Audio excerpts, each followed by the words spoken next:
출근을 했는데 생각지도 못한 선물이 내 책상에 살포시 놓여 있을 때, 어느 날 문득 생각이 나서 샀다면서 친구가 불쑥 무언가를 꺼낼 때, 꼭 필요한 물건이었는데 마침 이거 필요하지 않냐면서 옆에서 챙겨줄 때, 그 물건이 무엇이든 참 기분이 좋아집니다. 이런 고마운 마음들 덕분에 하루가 조금 더 행복해지는 거 아닐까요?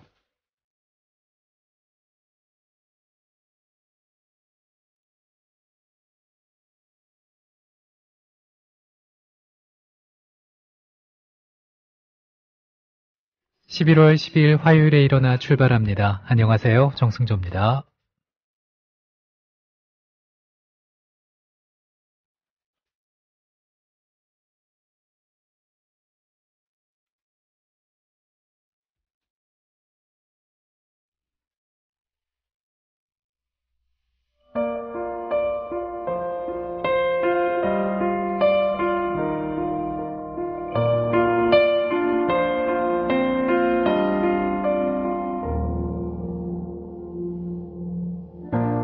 I know there's hurt, I know there's pain. 크리스티나 아길레라의 블랭크 페이지 오늘 첫 곡으로 띄워드렸습니다. 이런 선물 받아본 적이 있으신가요? 생일도 아니고 기념일도 아니고 축하받을 일이 따로 있는 것도 아닌데 그냥 생각이 나서 또 필요할 것 같아서 갖고 있으면 좋을 것 같아서 이렇게 별 이유 없는 선물 말입니다. 선물이야 때와 상관없이 좋지만은 갑작스럽게 받게 되면은 그 사람과 내 관계가 조금 더 돈독해지는 것 같기도 하고 감동이 배로 오기도 하죠. 결국 이 관심이라는 게 필요하고 또 소중한 게 아닌가라는 생각이 듭니다. 거창한 게 아니더라도 주변 사람들에게 건강음료 하나 내밀면서 힘내라는 말 한마디 주고받을 수 있으면 더욱 좋겠지요. 화요일 아침은 어떻게 시작하고 계신가요? 일어나와 함께 편안한 아침 되셨으면 합니다. 사연과 신청곡은 팟빵 게시판 그리고 일어나 프로그램 게시판에 남겨주시면 돼요. 우리 일어나 가족의 아침을 당신의 노래로 열어드리겠습니다. 우리는 어떤 회방이나 탄압이나 왜곡에도 굴하지 않고 오직 국민의 힘, 국민의 힘찬 함성만을 믿으며 끝까지 싸워 이기고 성취할 것이다. 1987년 역사 속 오늘 김대중 전 대통령이 주축이 돼 만들어진 평화민주당 창당 선언문의 일부를 전해드렸습니다.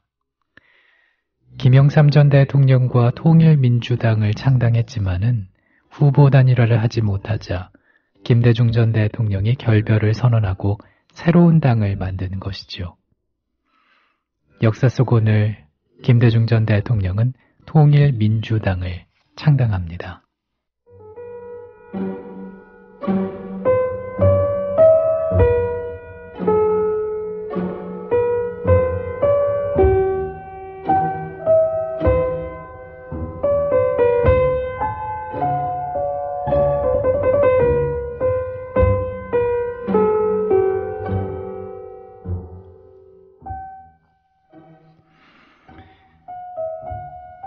김대중 전 대통령은 대통령 후보가 돼 국민의 이름을 내걸고 그해 12월 대선에 나섰지만 노태우, 김영삼에 이어 3위에 그쳤습니다. 민중의 힘이 6.29 민주화 선언을 도출해내서 야당 후보 단일화를 이루었다면 충분히 군사정권을 무너뜨리고 정권교체를 할 수 있었지만 그 기회가 사라진 것이죠. 대통령 선거에 패한 뒤 야당 분열에 대한 국민적 비난이 걷잡을 수 없을 정도로 거세지자 그는 평화민주당 총재직을 일시 사퇴했습니다. 하지만 이듬해 총선에서 제1야당이 되면서 다시 총재로 전면에 나서죠. 그의 대권제 도전은 1990년 김영삼 전 대통령이 노태우 전 대통령과 함께 민주정의당과 통일민주당, 신민주공화당을 합쳐 민주자유당을 만들어 전국을 송두리째 흔들어 놓은 상당 합당에 막혔습니다. 1992년 대선 패배의 책임을 지고 정계를 떠난 김대중 전 대통령은 1995년 새정치국민회의를 만들어 정계로 돌아왔죠. 결국 자유민주연합의 김종필 총재를 끌어들이는 승부수로 1997년 대선에서 이회창 한나라당 후보를 누르고 대권을 거머쥐었습니다. 1971년 대선을 포함해서 사수 끝이었고 우여곡절이 많았지만은 결국 국민의 선택을 받은 셈이 된 것입니다.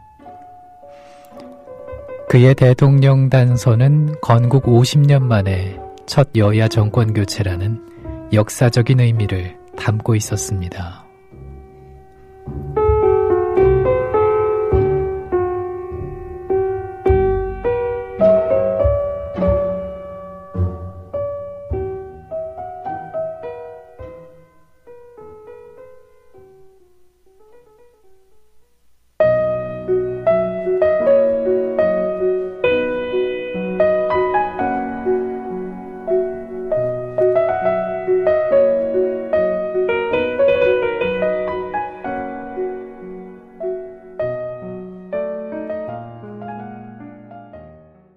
쇼팽의 녹턴 B장조 작품 번호 32의 1 함께 감상을 해봤습니다. 국민TV 라디오 일어나 화요일 순서 듣고 계세요. 녹색이 눈의 피로를 덜어준다는 것은 많이 알려진 사실이죠. 그런데 피곤한 눈을 잠깐 쉬게 해주는 것뿐 아니라 일하거나 공부를 하다가 집중력이 떨어지고 생각이 잘 나지 않을 때 녹색을 보는 게 도움이 된다고 하더라고요. 주변에 나무나 숲이 있다면 더없이 좋겠지만 그게 힘들 때는 작은 화분 속 녹색 식물도 좋고요. 하다못해 녹색 종이를 바라보는 것도 좋다고 하는데요. 자연의 색 많이 보시면서 다가올 피로를 잘 이겨내보시기 바랍니다. 오달고전님께서 사진을 올려주셨네요. 그날은 잘 들어가셨죠? 지난주에 인천 조합원 한마당 했을 때 말이죠. 만나고 나서 어찌나 반갑고 또 감사한 마음이 들던지 행사가 끝나고 인사드리려고 했었는데 안 보이셔서 인사를 못 드렸습니다. 행사 끝나고 또 비가 엄청 많이 왔었죠. 우산은 챙기셨는지 모르겠네요. 올려주신 사진처럼 모달고전님 오늘 하루도 해가 반짝 밝게 비추는 그런 하루 되시길 바랍니다. 감사합니다. 사연과 신청곡은 팟빵 게시판에 올려주시면 되고요.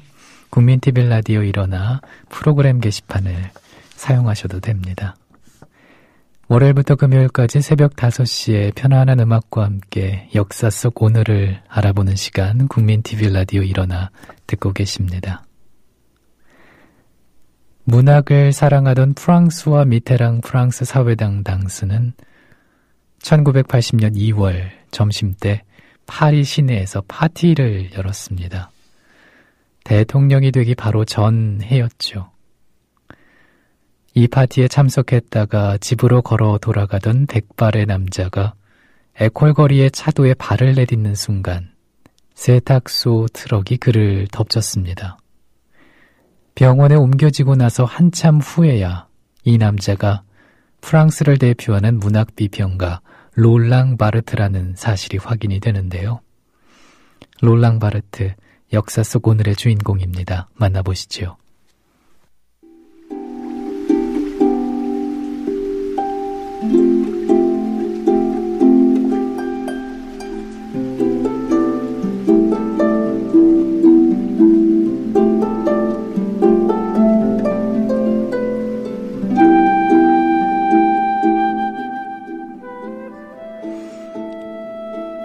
롤랑 바르트는 1915년 11월 12일 어제 오늘 노르망디 지방 셰르브르에서 태어났습니다. 해군 장교였던 아버지는 그가 첫돌을 맞기 전 1차 세계대전에서 전사했습니다. 그는 1924년 어머니와 함께 파리로 이사해 학교에 다녔는데요. 총명한 학생이었지만은 19살에 폐결핵에 걸려서 13년간 학교와 요양원을 오가며 살았죠. 1960년대 초까지 루마니아, 이집트 등을 떠돌면서 프랑스어 교사, 연구원 등으로 일을 하다가 47살에 고등사회과학원 연구원으로 처음으로 안정적인 일자리를 잡았습니다. 그리고 61살에 콜레주 드 프랑스의 기호학 교수가 되죠. 그의 학문 세계는 한마디로 정의할 수는 없습니다. 첫 번째 책인 글쓰기의 영도는 장폴 사르트르가 주창한 실존주의의 영향을 받았습니다. 신화론에서는 구조주의자, 기호학자의 면모를 보였고요. 기호의 제국에서는 구조주의를 해치하는 탈구조주의 이론을 선보였죠. 자신의 생각이나 이론이 일반에 받아들여질 만하면 다른 이론으로 옮겨간 그는 사상계의 아웃사이더였고 성적으로는 동성애자기도 했습니다. 바르트는 비평의 대상을 문학작품에서 사진, 패션 잡지, 영화 등으로 계속 확장을 했는데요. 기호의 제국에서는 일본 사회를 텍스트로 하는 파격적인 글쓰기를 선보이기도 했죠. 일본을 여행하며 경험한 사회와 문화 현상 등을 자기만의 방식으로 읽고 묘사를 하면서 성찰을 했습니다. 교통사고 후 한 달을 병원에서 투병하던 그는 1980년 3월 말 65의 나이로 세상을 떠났습니다.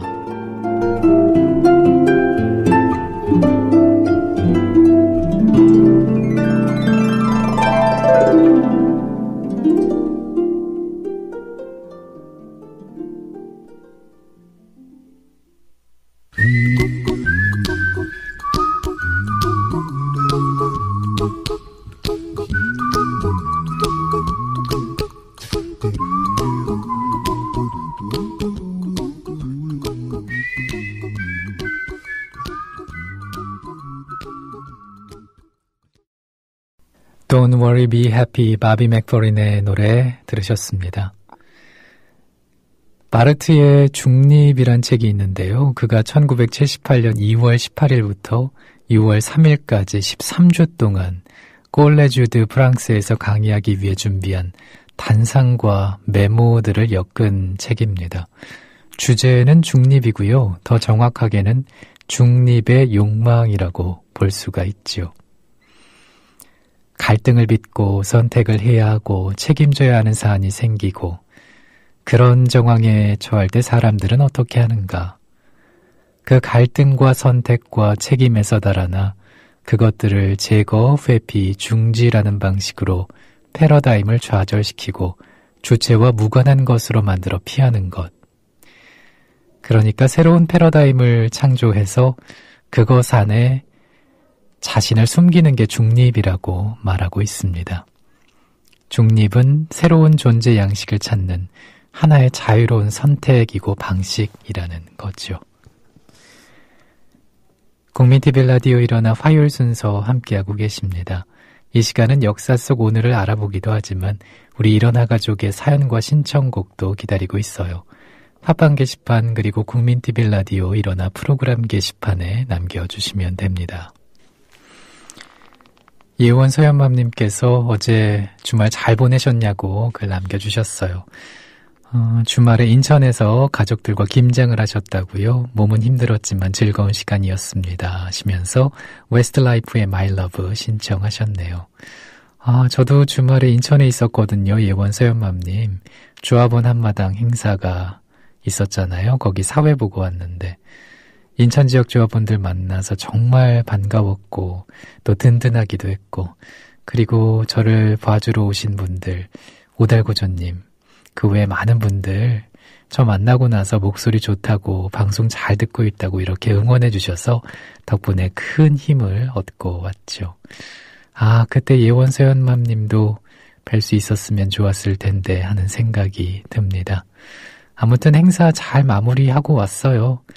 그리고 당일날에 그 행사 준비하신 위원님들 고생 많으셨다고 이 방송을 통해서 다시 한번 말씀을 드리고 싶네요. 조합원 한마당 행사는 12월까지 있습니다. 이번 주는 부산에서 하지요. 많이 기대해 주시기 바랍니다. 그리고 순수님께서 인천에서 뵙고 깜짝 놀라셨다고 국민TV에 인물 나셨어요. 눈이 보드라워지더라고요. 완전 훈남 하시면서 김용민 PD 옆에 서 계시니 하셨어요. 우리 국민TV 여직원들도요. 그의 옆에 서길 참 좋아라 합니다. 저도 그 마음을 조금은 알 것 같아요. 아무튼 조합원 한마당에서 뵙게 돼서 더 반가웠습니다. 순수님 고맙습니다. 사연과 신청곡은 팟빵 게시판에 올려주시면 됩니다. 또 일어나 프로그램 게시판도 열어놓고 있을게요. 예원 서연맘님께서 신청하신 곡 띄워드립니다. 웨스트라이프 My Love.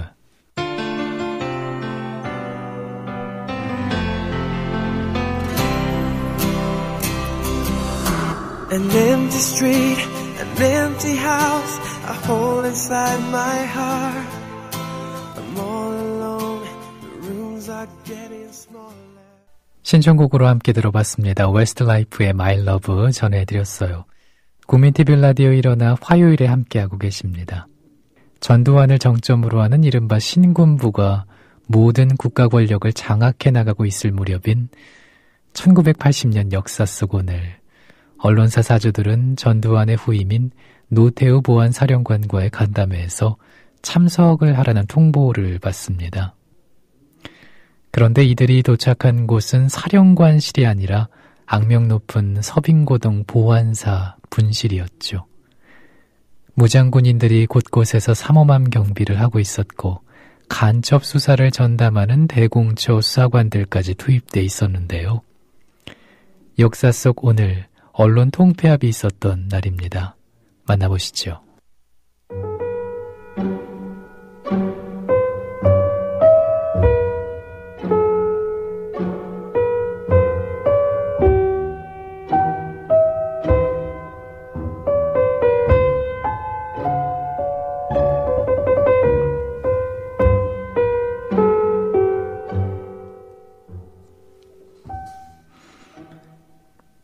졸지에 대공용의자가 돼버린 언론사주들 앞에는 각각 한 장의 종이가 배부됐습니다.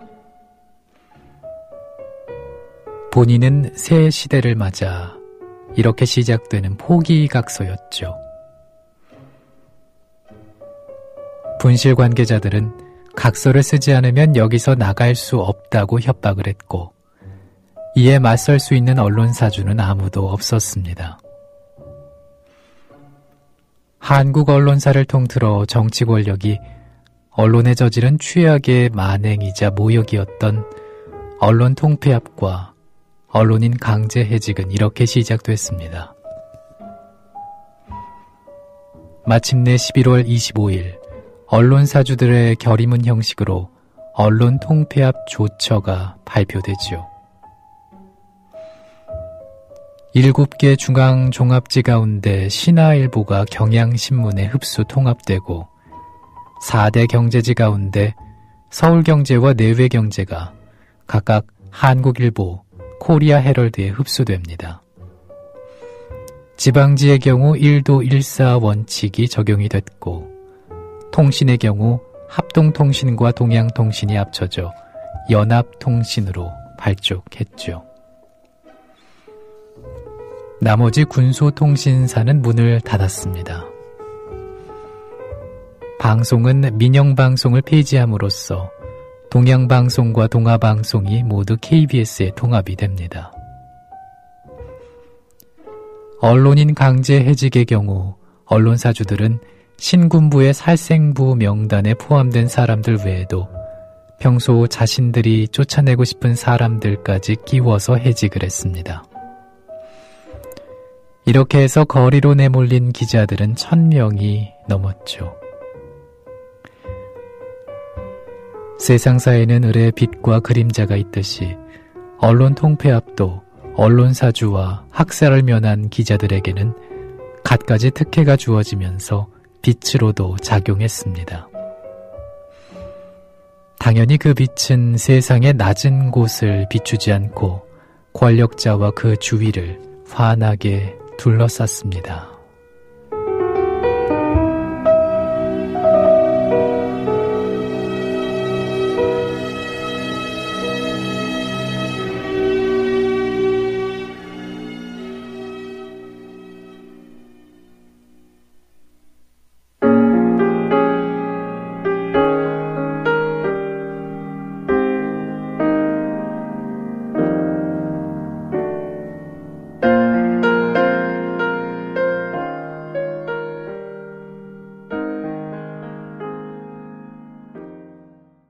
송영주의 유화되어 띄워드렸습니다. 언론 통폐합은 지금도 낯설지가 않은 것 같아요. 법적으로 임기가 보장된 공영방송 사장을 온갖 회개한 구실로 쫓아낸 적도 있었고요. 대통령의 대선 캠프 특보 출신 낙하사 사장에 반대하는 기자들을 대량 해직하기도 했으니까 말이죠. 이런 광경을 바라보고 있으면은 역사는 때때로 정치하고 투행한다는 느낌이 듭니다. 화요일 아침 일어나 듣고 계세요. 역사 속 오늘을 알아보고 있습니다. 월요일부터 금요일까지 새벽 5시에 저와 함께 하실 수 있어요. 생방송 못 들으시는 분들은 다시 듣기 가능하거든요. 팟빵 홈페이지 이용하시면 됩니다. 랜드바이의 러시안 집시 스윙 들어보시고요. 이어서 퓨어님의 신청곡 띄워드릴게요. 박강수입니다. 다시 힘을 내어라.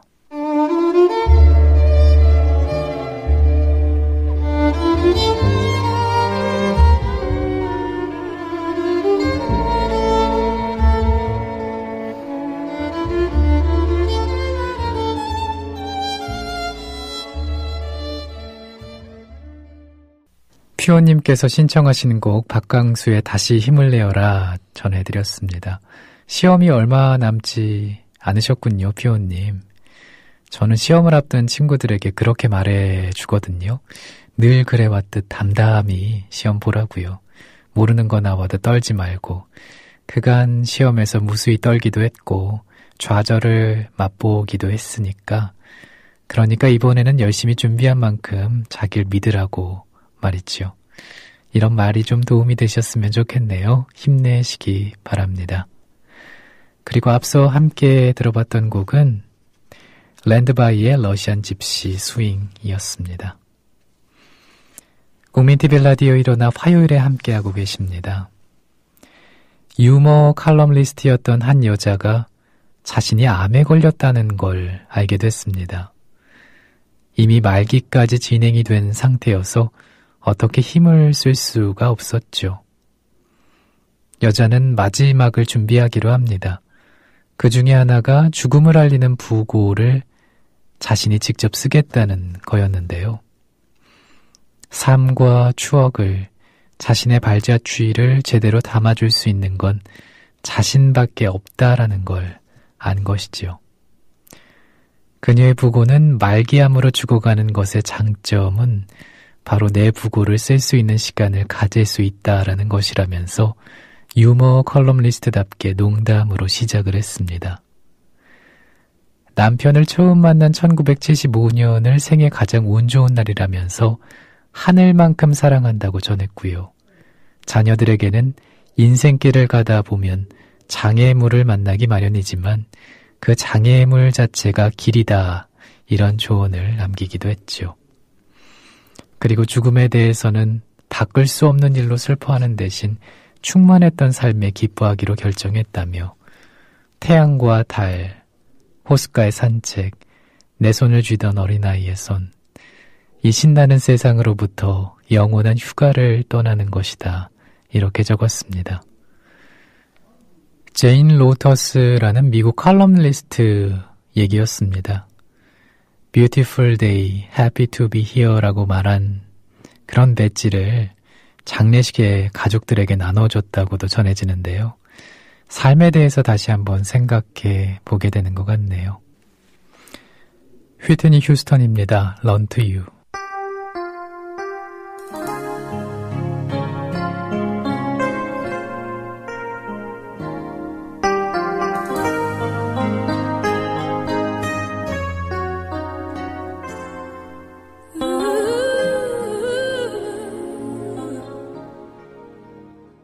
휘트니 휴스턴의 Run to You 오늘 마지막 곡으로 전해드렸습니다. 화요일에 함께했던 일어나 이제 마칠 시간입니다. 오늘 아침도 활기차게 시작하시고요. 저는 내일 새벽 5시에 또 먼저 와서 기다립니다. 함께해 주신 여러분 고맙습니다.